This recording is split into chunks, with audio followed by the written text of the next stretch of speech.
programang mabilis na tulong malasakit sa tao ni Mara Tamuntong. Matulungin sa kapwa, lalo na sa seniors, kabataan, mahihirap, single parent at head of the family. Ito ang programang para sa inyo. Mara Tamuntong ay malasakit sa inyo.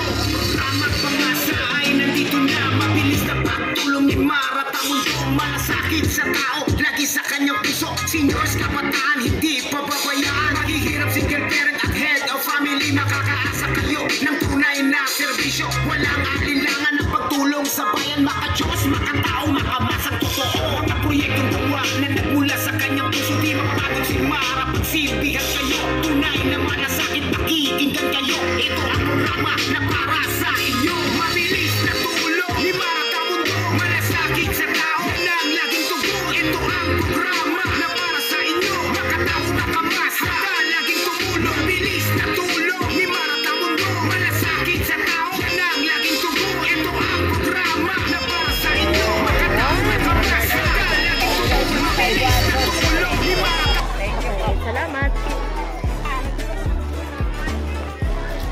Wow, may bola na at may ano sila.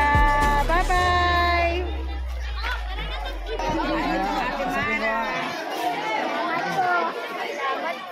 Ate Mara, Mara pa. Online ng senior citizen. Wow, sino nag-register sa inyo? Sa barangay. Nakasunod kayo. So, dyan kayo nakatira dito po. Salamat po.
Yung online registration po lahat, pag-uusapan po namin ni President Benedict.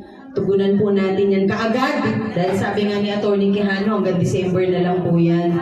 So bigyan po natin ng 2 to 3 months para matapos po tayo. Kahit ako po mismo ang mag-enrolled.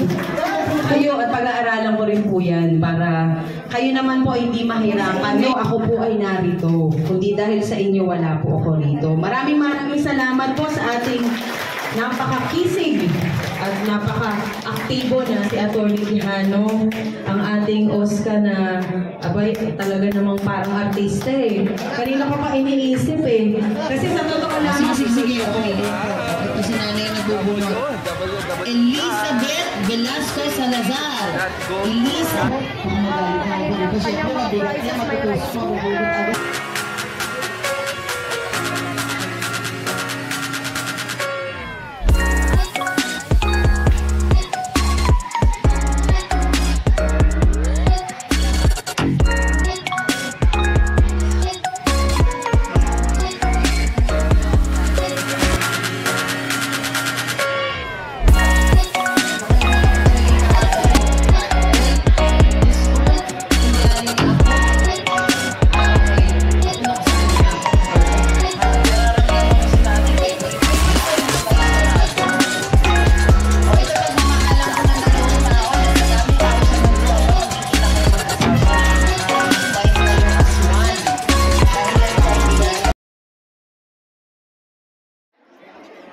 So dahil nga po sa success ng programa na naganap sa Onyx, ay naghanda uli si Ma'am Mara ng pangalawang venue na naganap po ito sa District 1, Tondo, Manila. At dito po ay libo-libo ang dumagsang mga senior citizens upang makita si Ma'am Mara at makapagpa-register po sila. At so far naman po ay very very successful naman po ang naganap dito sa May Tondo.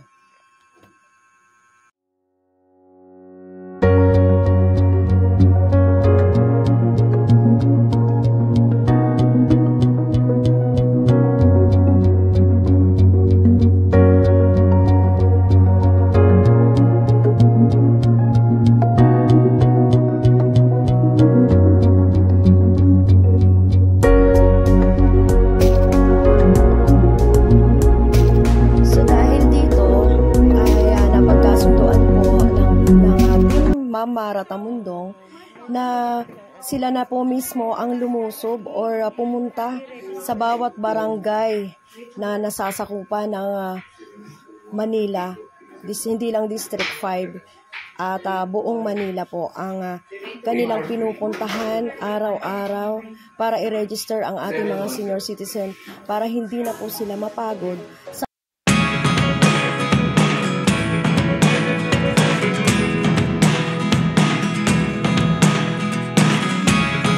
never really know what's going on.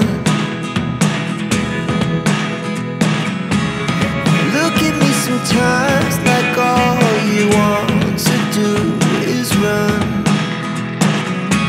Hear me out, hear me out. It's all the things you know.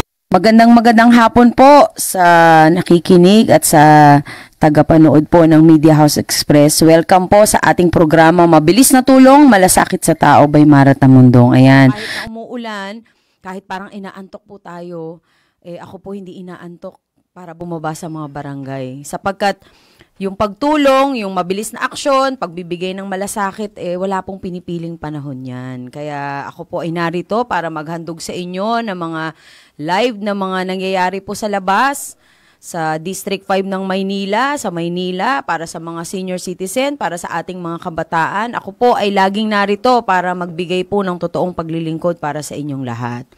At syempre po, kanina, may mga pinasyalan po tayo na mga barangay, yung mga nagre-request po na makita ako ng personal. Ako sabi ko nga, bakit kaya ako gusto makita ng personal?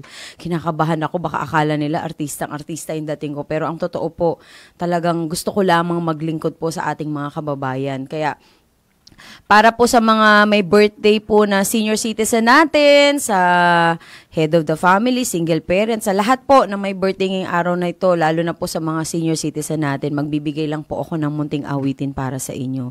Para kahit paano naman yung panahon na umuulan, maramdaman natin talaga yung mainit na pagmamahal natin sa bawat isa. Ayan, ako syempre, talagang yung talent ng Filipino, kailangan laging mangibabaw. At ito po ay aking inaalay po sa mga senior citizen. Ito po ay para sa inyong lahat.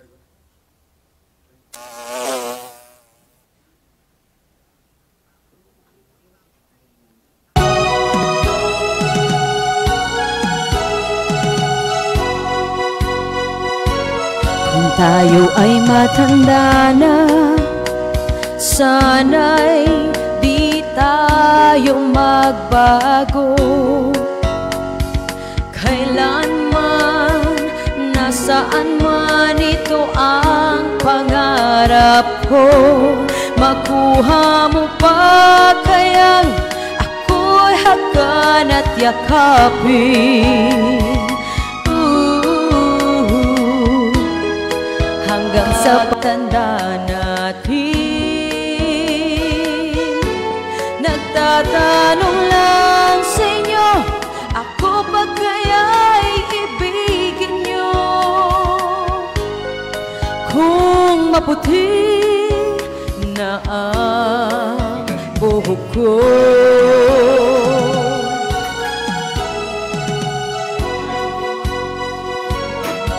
pagdating ng araw, ang iyong buhok ay puputi na rin.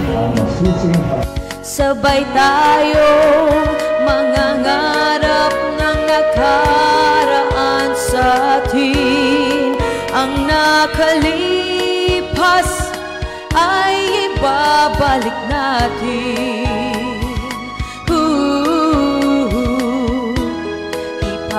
Ipapaalala ko sa inyo ang aking pangako na ang pag-ibig ko'y laging sa inyo. Kahit maputi na ang buhok ko. Ayan, para sa mga may birthday po na senior citizen natin, mga kababayan natin sa buong Pilipinas, happy birthday po sa inyo.